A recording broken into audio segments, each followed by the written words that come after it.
Hello everyone. তো আজকে বানাবো ফুলকপির রস বড়া। তো এই যে কড়াই শুকনো খোলায় এখন মৌরি, গোটা ধনে, গোটা জিরে আর গোলমরিচ ভেজে নেব।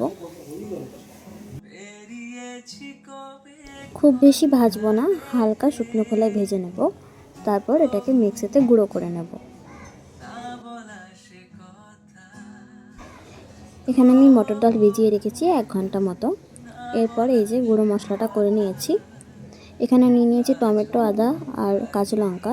এটাকে মিক্সিতে পেস্ট করে নেব। এই যে পেস্ট হয়ে গেছে। এরপর প্রেসার কুকারে ফুলকপি দিয়ে ওর মধ্যে সামান্য একটু লবণ দিয়ে মোটামুটি 5টা সিটি দিয়ে সেদ্ধ করতে বসাবো।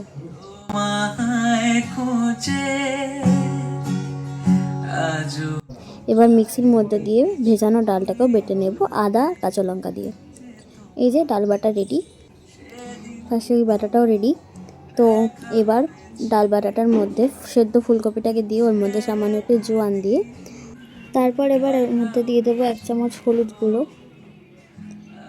তারপর দিয়ে দেবো সেই ভাজা মশলাটা যেটা আমরা গুঁড়ো করে রেখেছিলাম। ভাজা মশলাটা মোটামুটি 1.5 চামচ মতো দেবো। তোমরা চাইলে একটু বেশি দিতে পারো, একটু কমও দিতে পারো। 1 চামচ চিনি দিয়ে দেবো। তারপর এটাকে ভালো করে মিক্স করে নেব। তারপর এর মধ্যে দিয়ে দেবো সামান্য হিং দিয়ে ভালো করে মাখিয়ে এরকম বড়ার আকারে ভেজে নেব।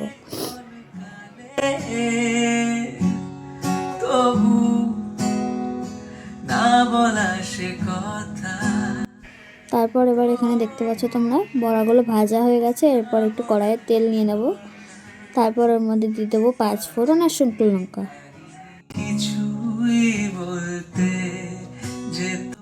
তারপর 5 ফোড়ন আর শুকনো লঙ্কাটা হালকা ভাজা ভাজা হয়ে গেলে ওর মধ্যে দিয়ে দেবো টমেটো, আদা, কাঁচা লঙ্কা পেস্টটা। তারপর এটাকে ভালো করে নাড়িয়ে নেব। নাড়িয়ে নিয়ে ওর মধ্যে দিয়ে দেবো হচ্ছে 1.5 চামচ মতো হলুদ গুঁড়ো।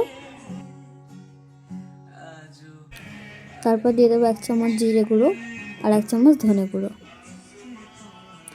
তারপর এর মধ্যে দিয়ে দেবো অল্প একটু কাশ্মীরি মির্চ কালার হওয়ার জন্য।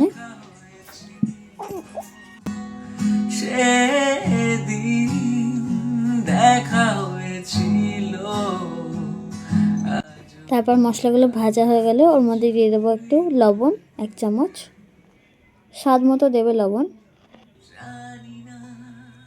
আর সামান্য একটু চিনি।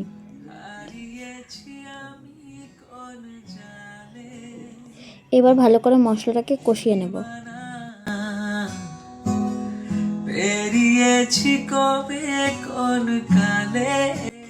এই যে মশলাটা থেকে তেল ছেড়ে দিয়েছে, তোমরা দেখতেই পাচ্ছ। এরপর এর মধ্যে দিয়ে দেবো হচ্ছে কাসুরি মেথি। কাসুরি মেথি থেকে হাতের মধ্যে নিয়ে ভালো করে গুঁড়ো করে দেবে।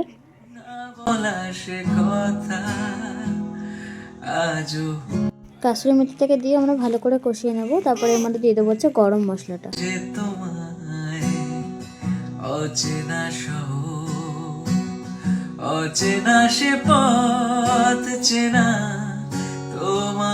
মশলা থেকে প্রায় তেল ছেড়ে দিয়েছে। এবার এর মধ্যে জল দিয়ে দেবো।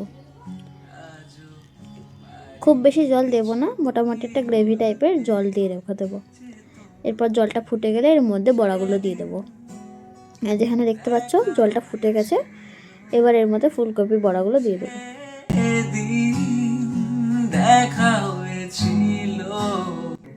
ফুলকপির বড়াগুলো দিয়ে বেশিক্ষণ ফোটাবো না, মিনিট 2 ফুটিয়ে নিয়ে তারপরে নামিয়ে দেবো। তাহলে রেডি হয়ে যাবে আমাদের ফুলকপির রস বড়া। তো আমাদের ফুলকপির রস বড়া রেডি। এবার ঢাকা দিয়ে রেখে দেবো। তো চলো আজকের ভিডিও এতটুকুই। আজকের রেসিপি তোমাদের কেমন লাগলো আমাকে কমেন্ট করে জানিও। আর ভিডিওটা ভালো লাগলে অবশ্যই ভিডিওটাতে একটা লাইক আর চ্যানেলটা সাবস্ক্রাইব করতে একদম ভুলবো না নতুন নতুন রেসিপি পাওয়ার জন্য। তো চলো টাটা, দেখা হচ্ছে আবার নতুন ভিডিওতে।